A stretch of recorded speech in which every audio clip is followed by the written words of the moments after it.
It was the evening of October 2024.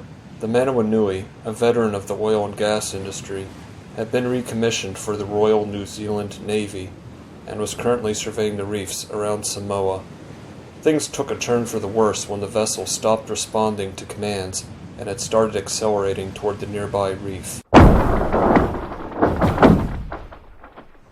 Unfortunately, the crew were unable to regain control of the ship until after it had struck the reef, causing significant damage to both. Thanks to quick action, the entirety of the crew were able to evacuate the vessel without any loss of life. While the crew were able to get to safety with only minor injuries, the Manawanui had fatally wounded itself on the reef. The following morning it caught fire, rolled over, and sank. This created yet another emergency. Not long after sinking, the ill-fated ship started to bleed out into the surrounding environment, contaminating the surrounding reefs and their inhabitants with diesel fuel. This leak necessitated a moratorium on fishing in a large area surrounding the wreck until the fuel and other pollutants could be removed. Regrettably, this took a major toll on the nearby Samoan villages who rely on fishing as their primary source of food and income. While cleanup operations were being carried out, an inquiry was launched into the cause of the incident.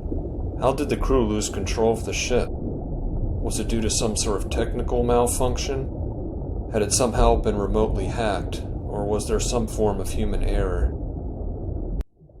In addition to removing fuel and other pollutants from the wreck, salvors removed equipment as well, including the ship's data recorder, to determine the cause of the incident. Upon investigation, the cause was quickly determined. In their attempts to regain control of the ship, no one had checked to see whether or not it was still on autopilot until after it was too late. As salvors continued their work to remove things from the wreck, fish and other marine wildlife started to move in. While discussions as to the final fate of the wreck itself are still ongoing at the time of my recording this, it sounds like the involved parties favor leaving it in place to eventually become an attraction for scuba divers.